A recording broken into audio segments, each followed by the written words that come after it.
desear la santidad, desear la perfección, no por ser santos ni por ser perfectos, sino desear a Dios, desear la unión con Dios, la transformación en Dios, para lo cual hay que morir, claro.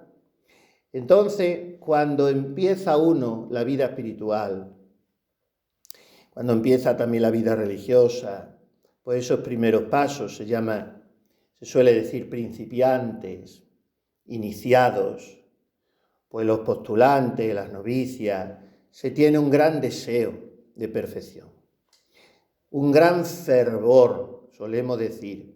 Está fervorosa esta novicia. Bueno, hay mucho ahí de fervor sensible también, ¿eh? Hay mucho de búsqueda de sí mismo. Y luego ese fervor sensible va desapareciendo y queda más la realidad.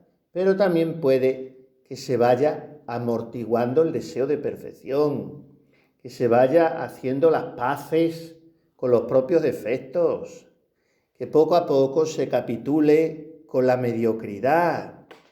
Y si ese deseo se atenúa, se aminora, entonces el alma deja de buscar a Dios. Miren, antes de introducirnos en la plática, les voy a contar un cuento.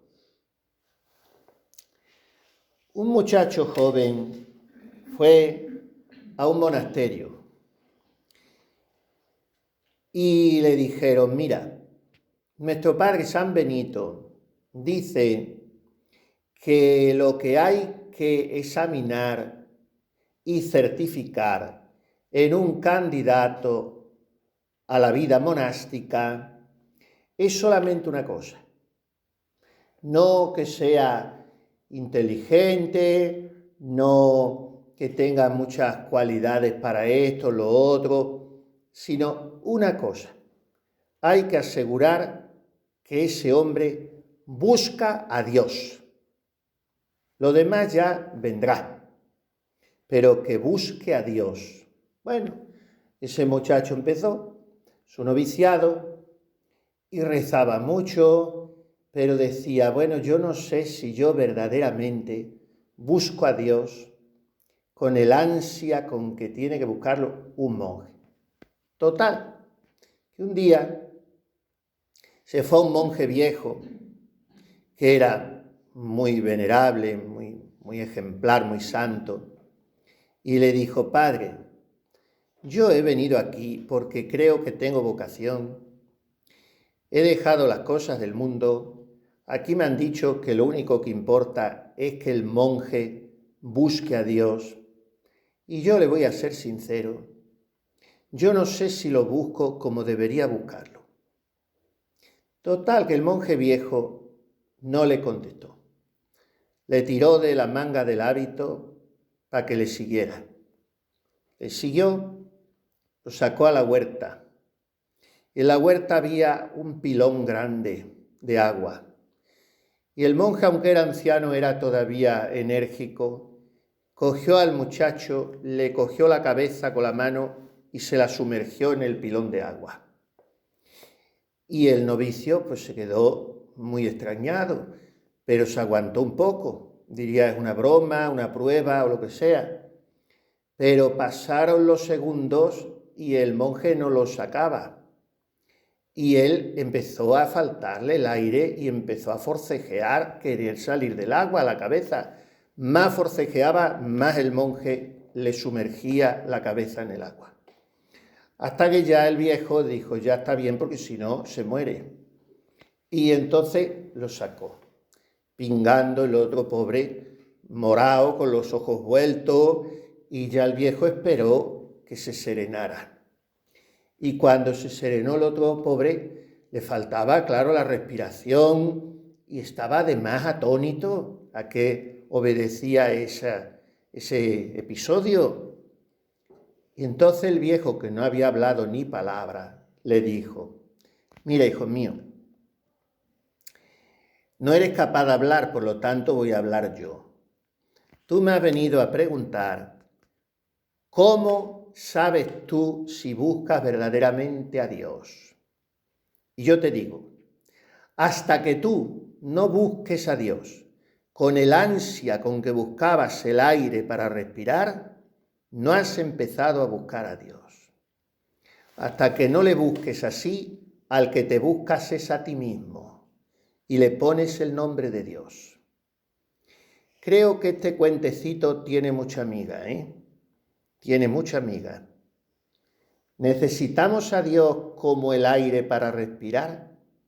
Oh Dios, tú eres mi Dios, por ti madrugo, mi alma está sedienta de ti, mi carne tiene ansia de ti como tierra reseca, agostada sin agua. Lo decimos, lo cantamos un domingo y otro, pero es verdad que nuestra alma está sedienta y nuestra carne está hambrienta de Él, que le buscamos así como aquel joven chapoteaba ahogándose en el agua. ¿Cómo es nuestro deseo de Dios?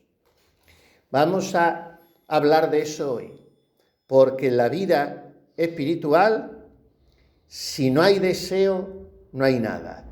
Claro, no nos podemos quedar solo en deseo, pero Santa Teresa es una gran maestra de esta doctrina de los deseos. Y dice a sus monjas: a donde no lleguen vuestras obras, que lleguen vuestros deseos. Porque somos limitados, somos pobres y muchas veces luego no llegamos, pero el Señor al menos ve que lo hemos deseado. Si no llegamos por debilidad. Otra cosa es que no lleguemos porque seamos unos caprichosos, que nos proponemos y luego no hacemos nada.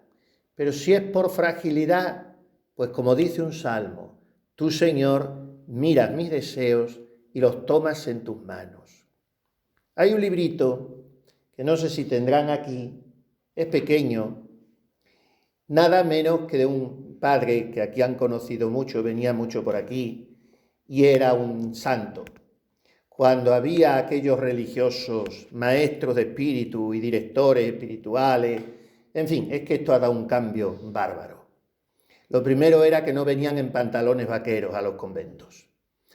El padre Juberías, Francisco Juberías Claretiano, venía mucho ahí a muchos conventos y era un religioso extraordinario, muy teresiano también, y tiene un librito muy bien hecho, que está en esa editorial que tiene los libros tan baratos de Sevilla, Apostolado Mariano.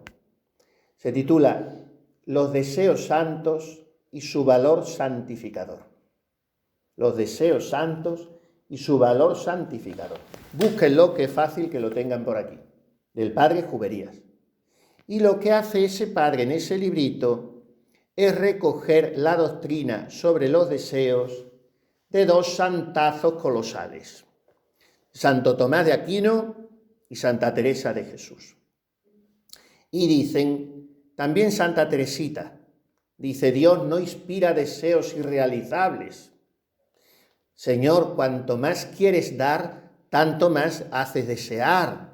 Dice Santa Teresita, que lo copia de San Juan de la Cruz en el acto de ofrenda al amor misericordioso. Bueno, la importancia del deseo de la perfección es en lo que vamos a meditar hoy, porque es uno de los resortes psicológicos de nuestra voluntad más importantes para santificarnos. Si una esposa no vive en su matrimonio con el deseo de agradar a su esposo, pues ese matrimonio está fracasado. Y si una esposa de Cristo no vive su vida esponsal con el deseo de parecerse a su esposo, de santificarse, ¿qué sentido tiene la consagración? Tiene que haber el deseo.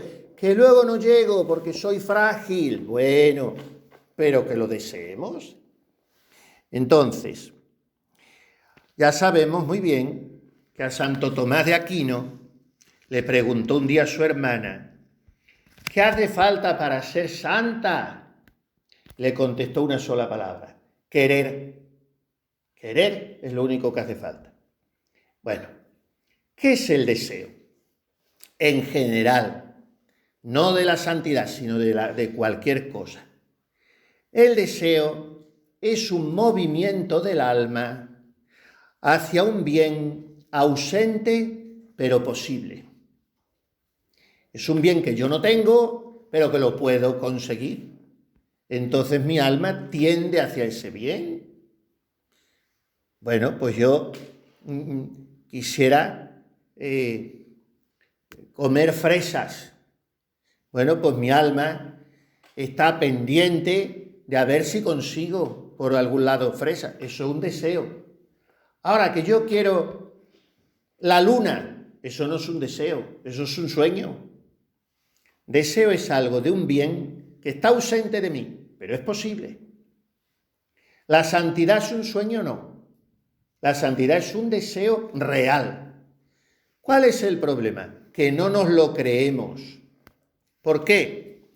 Porque yo creo que tengo que ser santo como nuestro Padre San Francisco, o como Santa Clara, o como Santa Coleta, o como Santa Catalina de Bolonia, en fin, yo qué sé, cualquier Clarisa. Que no, tú tienes que ser santa como tú.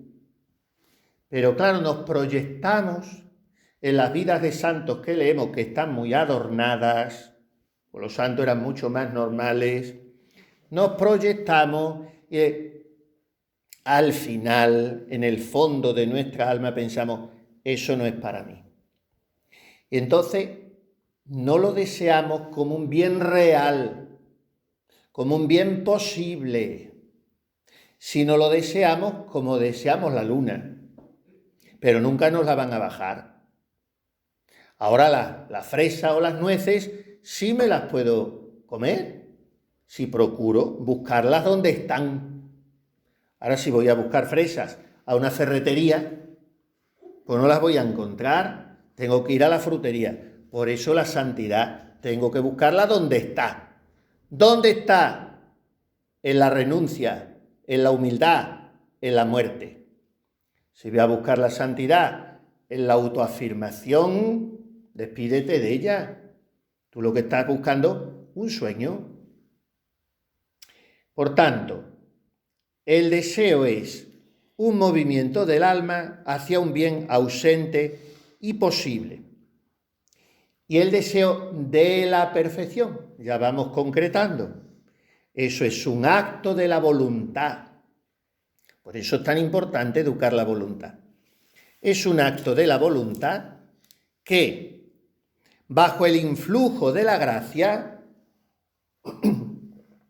porque si no es bajo el influjo de la gracia, es a fuerza de puños míos y es un voluntarismo, No, tiene que ser bajo el influjo de la gracia, esa voluntad aspira sin cesar, no un día sí, otro no, sino de manera constante, continua, aspira sin cesar al adelantamiento espiritual hasta llegar a la santidad. Ese es el deseo de la perfección. Lo repito. Un acto de la voluntad que, movida por la gracia, bajo su influjo, aspira incesantemente, de modo continuo, al adelantamiento espiritual hasta llegar a la santidad. No a la santidad que yo quiero, a la que Dios quiere para mí. Al final, mejor, al final, porque si no, todo lo que quieran, anótenlo, se lo recuerdan y al final lo repasamos. Sí. Entonces, es un deseo sobrenatural, por eso hemos dicho que está impulsado por la gracia, porque si no sería un deseo natural. ¿Por qué es sobrenatural? Porque rebasa las exigencias de mi naturaleza. ¿Cuál es el deseo de mi naturaleza?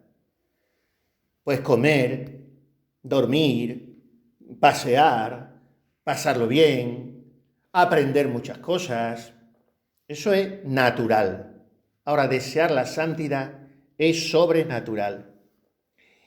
Y por tanto tiene que ser constante.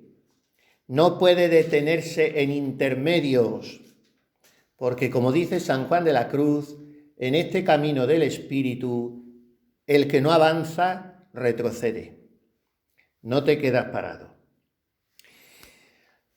¿Por qué es necesario desear la santidad?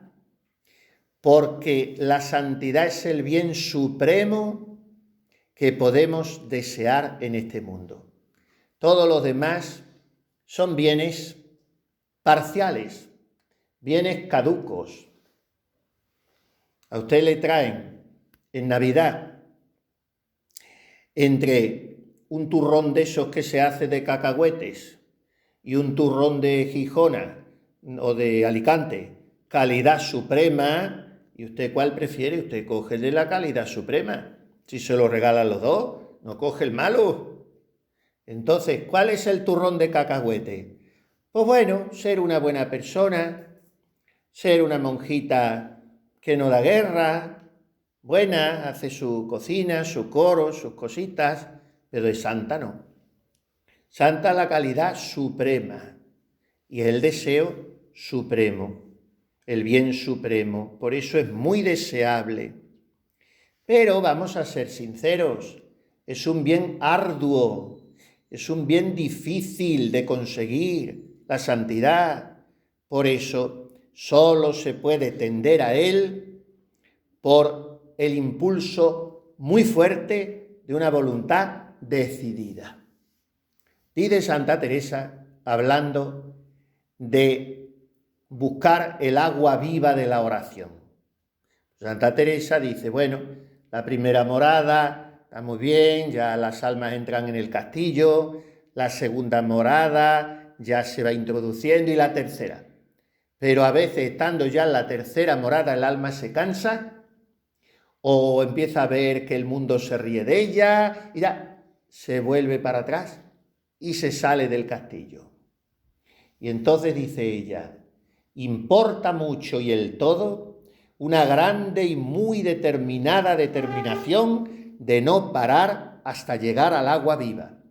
Venga lo que viniere, suceda lo que sucediere, trabájese lo que se trabajare, murmure quien murmurare, siquiera llegue allá, siquiera me muera en el camino o no tenga corazón para los trabajos que hay en él, siquiera se hunda el mundo. Una determinada determinación. Ese es el deseo de la santidad. ¿Que hay dificultades en el camino? Me las salto. ¿Que hay murmuraciones de los que me rodean? Miro para otro lado. ¿Que me falta la salud? Pues me muero. ¿Qué más cuenta una monja más ni menos en el mundo? No cuenta tanto. Si me muero, que me entierren. Santa Teresita, tuberculosa perdida, con 24 años rezando los maitines que duraban 1 hora. Las monjas estaban de pie en el coro, un coro de pie y otro sentado, no como ahora. Ahora todo lo hemos simplificado y todo es a lo cómodo. Y no podía, y ninguna priora le dio licencia para retirarse ni le dio un alivio. Y decía ella, bueno, si me muero, aquí me caigo, me verán y me enterrarán. Se ha acabado. No cuenta tanto la salud de una monja. Hay monjas que dice Santa Teresa que parece que entran en los conventos a no morirse, que un día no van al coro porque les va a doler la cabeza, el día siguiente porque les duele y al otro porque les ha dolido. Y se iban a la priora, dice Santa Teresa en el camino de perfección, van a la priora enflaqueciendo la voz para que se crea que están malas. La priora sabe que no están malas, pero prefiere que peque la monja mintiendo a pecar ella contra la caridad, por tanto la cuida. Bueno, eso está en el camino de perfección todo. ¿Que hay falta de salud? Ya está. ¿Que hay murmuraciones? Ya está. ¿Que hay dificultades? Que no pasa nada. Pero a la santidad hay que ir. Porque si no, a la mínima de cambio se da el reventón en el camino. ¿Cómo tiene que ser este deseo de perfección? Vamos a decir las cualidades que tiene que reunir para ser auténtico el deseo de la santidad. La primera ya la hemos dicho. Bueno, algunas ya la hemos ido diciendo. Lo primero es que tiene que ser un deseo sobrenatural. O sea, tiene que provenir de la gracia divina, no de mi empeño, porque el que se empeña en ser santo para autocontemplarse él, eso es una santidad falsa totalmente, es al modo humano, no al modo divino. Por tanto, tiene que ser sobrenatural. ¿Qué quiere decir? Que tiene que provenir de la gracia de Dios y que tiene que dirigirse a la gloria de Dios, no a la gloria propia. Voy a ser santo para que me admire, ni siquiera la gloria de mi orden, ni siquiera de la iglesia. Voy a ser santo exclusivamente por agradar a Dios. Por tanto, lo que hay que pedir, Dios mío, llévame a la santidad, pero que yo no me entere de nada, que me considere lo que soy, una pura nada. Entonces, por eso, primero, deseo sobrenatural, un don de Dios. Segunda cualidad, tiene que ser un deseo profundamente humilde, o sea, no apoyado en nuestras propias fuerzas, porque no somos más que miseria ante Dios. Dice también Santa Teresa que conviene mucho no apocar los deseos, sino creer de Dios, que si nos esforzamos poco a poco, aunque no sea luego quiere decir enseguida, podremos llegar a lo que muchos santos con su favor. Si ellos nunca se determinaran a desearlo y poco a poco a ponerlo por obra, no subieran a tan alto estado. Quiere su majestad y es amigo de ánimas animosas, como vayan con humildad y ninguna confianza en sí. Y no he visto a ninguna de estas que quede baja en este camino, ni ninguna alma cobarde con amparo de humildad que en muchos años ande lo que estotros en muy pocos.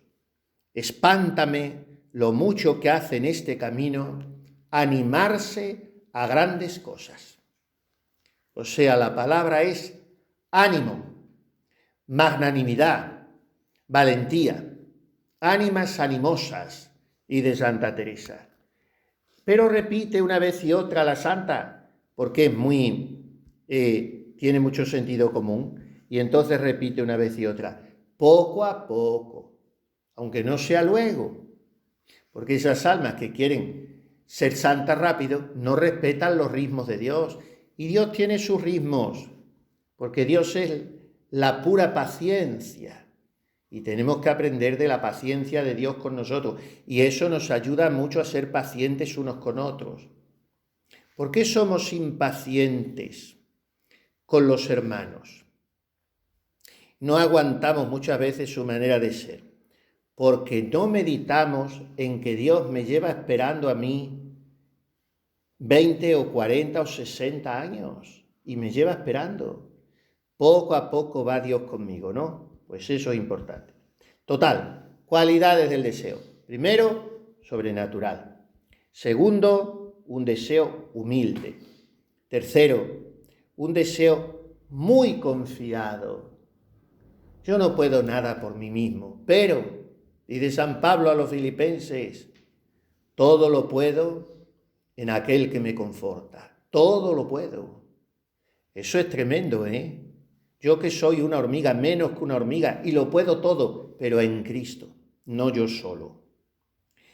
Entonces, muchas veces el Señor permite que se nos pongan delante verdaderas montañas de dificultades. Y en esos momentos, todo se disipa con una ejaculatoria. Toda la teología y toda la espiritualidad se reduce a una ejaculatoria. Sagrado corazón de Jesús, en vos confío. Y ese acto de confianza, por eso se llama ejaculatoria milagrosa, porque ese acto de confianza hace milagros. Dios lo puede todo. Dios es el que es. Yo soy el que no soy. Entonces hay que confiar en Él. Tiene que ser un deseo confiado. ¿Por qué muchísimas almas? Y desgraciadamente muchas almas consagradas abandonan el deseo de la perfección sencillamente porque no confían en Dios, porque ven las dificultades, ven su propia indignidad. ¿Quién no la ve? ¿Quién ve que nosotros no servimos absolutamente para nada? Pero ahí entra la confianza en Dios, ni más ni menos, porque Él puede sacar de las piedras hijos de Abraham, y para Dios nada hay imposible.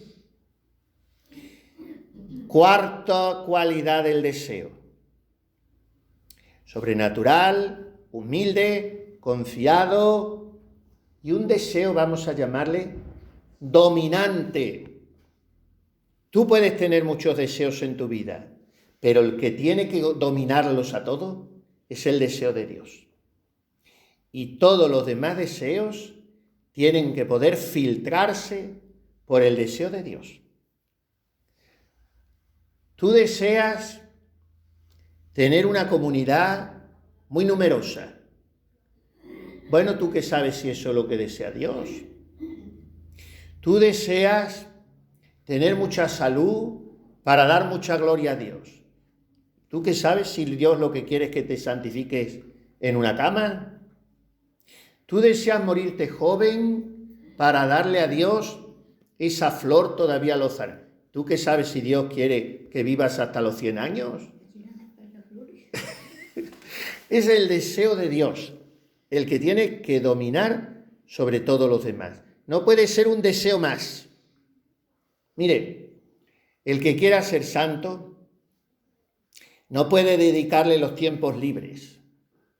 Tiene que dedicarse a ello profesionalmente. No son las obras para Dios.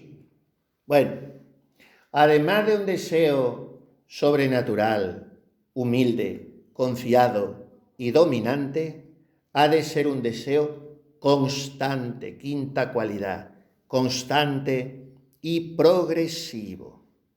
Miren, hay almas que tienen una gran arrancada, se suele decir, arranque de caballero y parada de gitano, porque ha profesado, como un cohete, ha salido de unos ejercicios espirituales como una flecha. Bueno, pero eso, más vale que sea más lento, ese arranque, con tal que luego se mantenga, no dejarnos enfriar, no arriar la bandera ante las dificultades, no tomarnos vacaciones o descansillos en el camino de la vida espiritual. Miren, yo no he sido nunca deportista, ni he hecho mucho ejercicio, pero a veces he hecho caminatas largas. En Roma hice 2 o 3 veces las 7 iglesias, que son un recorrido que se inventó San Felipe Neri para sustituir el carnaval y para entretener a sus muchachos con una especie de excursión, y son por 7 basílicas de Roma, las 7 basílicas, y son más de 20 kilómetros andando. Y entonces una de las veces que no llevamos bocadillo, iba yo con 3 o 4 sacerdotes y nos sentamos en un sitio a comer. Claro, se sale a las 7 de la mañana, dices misa y ya empiezas a andar, pim pam, vengan rosarios, vengan cada iglesia rezas y luego a veces vas también charlando un poco, ¿sí?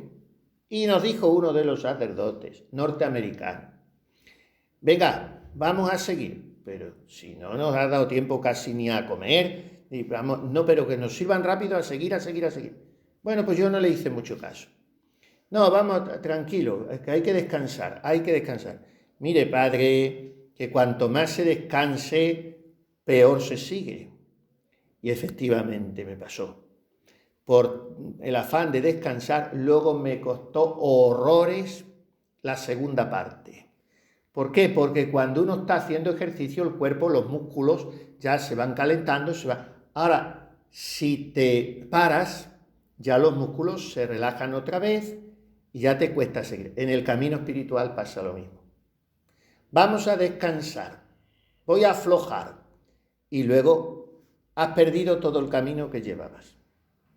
Sexta cualidad del deseo. Tiene que ser un deseo práctico, un deseo realista, un deseo eficaz, como he dicho al principio.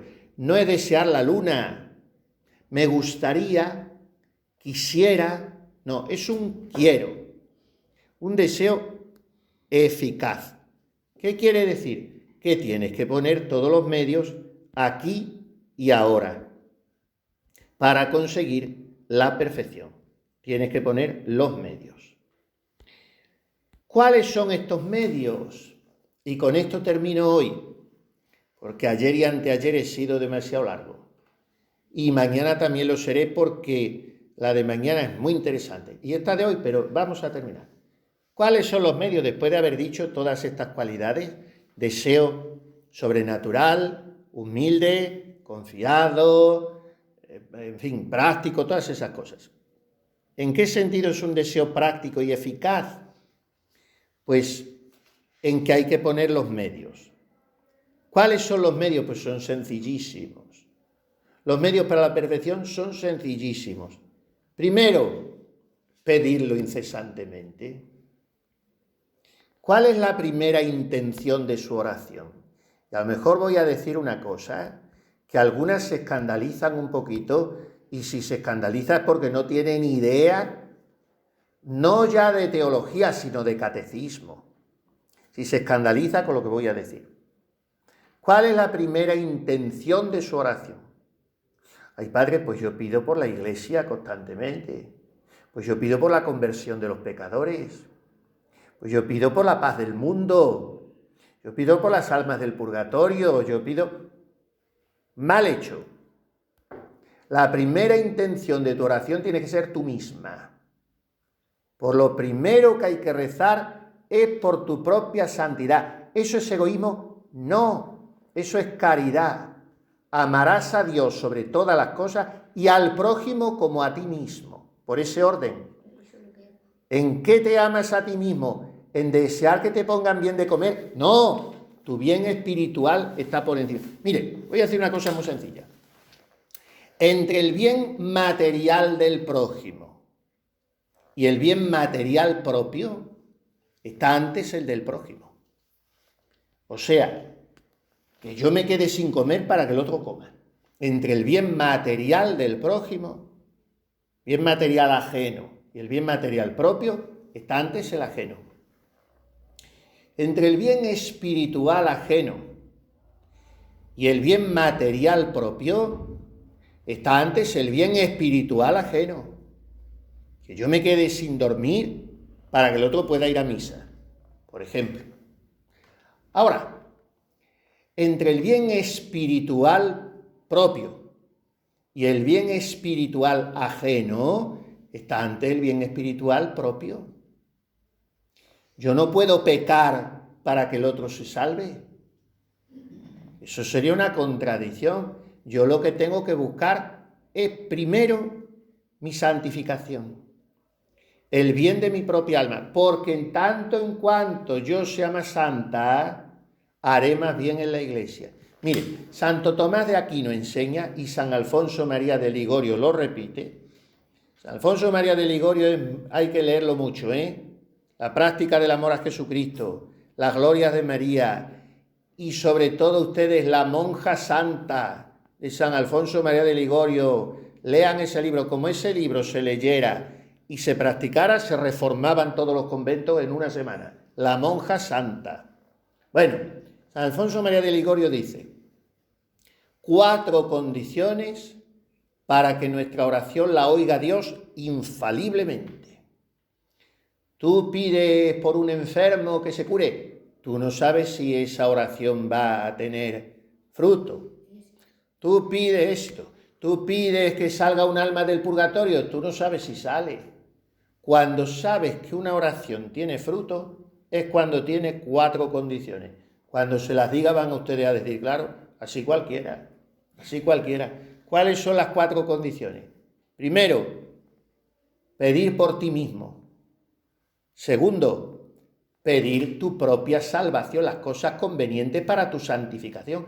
No pedir tu salud corporal, pedir las cosas para tu santificación. Tercero, pedirlo con humildad. Y cuarto, pedirlo con perseverancia. Dice Santo Tomás de Aquino, príncipe de la teología, y repite San Alfonso María de Ligorio, patrono de los confesores, que esas 4 condiciones hacen que la oración sea infalible. Entonces resulta que lo que estamos diciendo, pedir con mucha insistencia y humildad la propia perfección, es de resultado infalible. Primer medio que hay que poner en ese deseo práctico y eficaz, pedirlo incesantemente a Dios. Segundo, renovar ese deseo con frecuencia, no darlo por supuesto, renovarlo con frecuencia. Mira, hay un libro de espiritualidad muy bueno, cuyo autor ha sido beatificado hace 2 o 3 años. Un carmelita francés contemporáneo de los años 50 o 60. El padre, porque los franceses ponen el María por delante. Nosotros decimos José María y ellos dicen María José. Ponen el María a los hombres por delante. Y ese se llama el padre María Eugenio del Niño Jesús. El libro se llama Quiero ver a Dios. Tiene un capítulo ese libro, si lo tienen por ahí búsquenlo, que se titula El don de sí. El don de sí. Y habla de la importancia soberana que tiene el don de sí. Pero dice, para que sea auténtico el don de sí, ha de reunir 3 requisitos. Primero, que sea total, que no dejes nada fuera de ese don. Segundo, que sea incondicionado, que no le pongas condiciones a Dios. Tercero, que sea frecuentemente renovado, que es lo que estamos diciendo aquí. Renovar con frecuencia el deseo de la perfección. Tú profesaste un día, hace 20 años o 10 o 50, tienes que renovar la entrega constantemente, porque si no nuestra psicología es muy olvidadiza y hay que renovar. De manera que primero, pedir a Dios incesantemente la santidad. Segundo, renovar con frecuencia ese deseo. Tercero, meditar constantemente los motivos que tienes para desear la santidad. Pues que es el mayor de los bienes del mundo, ya lo hemos dicho, que corremos un gran peligro si no tendemos permanentemente a la santidad. ¿Cuál es el peligro que amenaza ese deseo? La tibieza. No el pecado mortal, no que caigamos en cosas llamativas, aparatosas, sino esa especie de atonía, de nebulosa. Los padres del desierto la llamaban acedia, una desgana, un aburrimiento de las cosas de Dios, y eso es lo peor que puede pasar. Una tristeza diluida, la tibieza. Entonces, las almas consagradas que pierden la vocación empiezan por aquí. Empiezan por aquí. A mí me dijo una vez un sacerdote, hablando del peligro que tenemos los sacerdotes con las mujeres. La Virgen Santísima le dijo a Jacinta de Fátima, vendrán unas modas que ofenderán mucho a Dios nuestro Señor. Se hablará mucho en la iglesia y eso le ofende al Señor mucho. Los médicos no aciertan con los enfermos porque no están unidos a Dios. Entonces eso se lo dijo a la niña Jacinta. Y le dijo, Satanás se vestirá de mujer para hacer caer a muchos sacerdotes. Satanás se vestirá de mujer. Bueno, pues ese sacerdote, que ustedes lo conocen o lo han conocido, me dijo a mí una vez, mira, cuando un sacerdote cae por una mujer, la mujer es lo último que llega. No sé si me explico. La mujer es lo último que llega. Quiere decir, Satanás ya tiene el terreno muy bien preparado. Ese sacerdote ha dejado la oración, ha dejado de cuidarse en lo que se tiene que cuidar. Se ha abandonado la devoción a la Virgen. O sea, ya la mujer es lo último que llega. Porque si llega la mujer y ese sacerdote está bien blindado, yo no digo que no tenga una tentación fuerte, incluso que tenga que ir al obispo y decir, cámbienme usted de sitio, que es lo que hay que hacer. quitarte de la ocasión, pero pondrá los medios y vencerá. Ahora, si sucumbe, ya la mujer es el último que llega.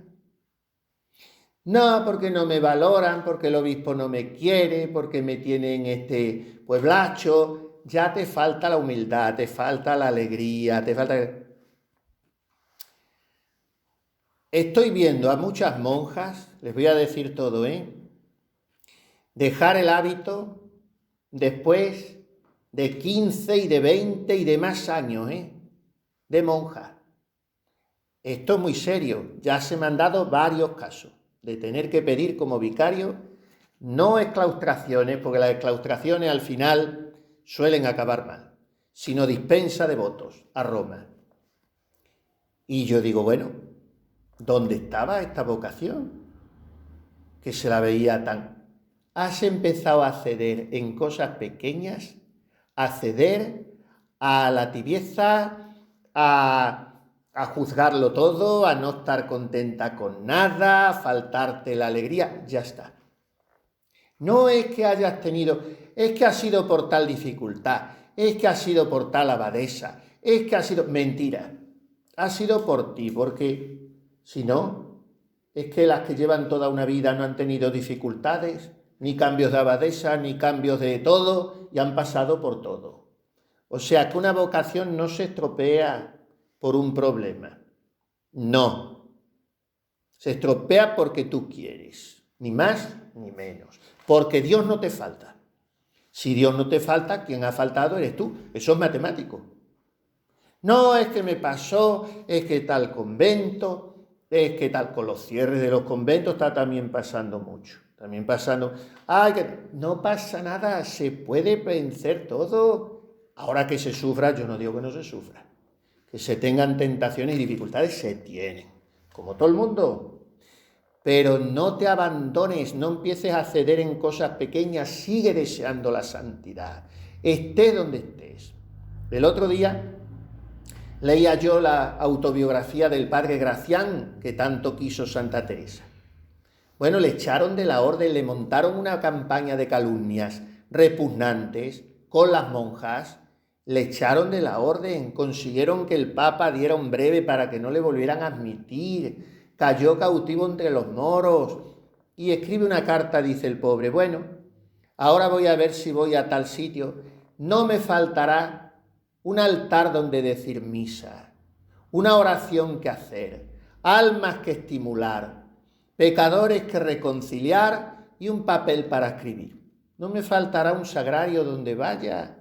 Si escalo el cielo, allí estás tú. Si me acuesto en el abismo, allí te encuentro. Si vuelo hasta el confín del mar, si emigro hasta la aurora, allí me alcanzará tu izquierda y me agarrará tu derecha. Dios está siempre y entonces si Dios con nosotros, ¿quién contra nosotros? ¿Que hay dificultades? Las hay. Muchas veces no las buscamos, también mucho cuidado. Por tonta, las monjas muchas veces se las buscan. Pero otras veces la vida te las trae. Y Dios también te las pone para probarte. No te abandones en cosas pequeñas.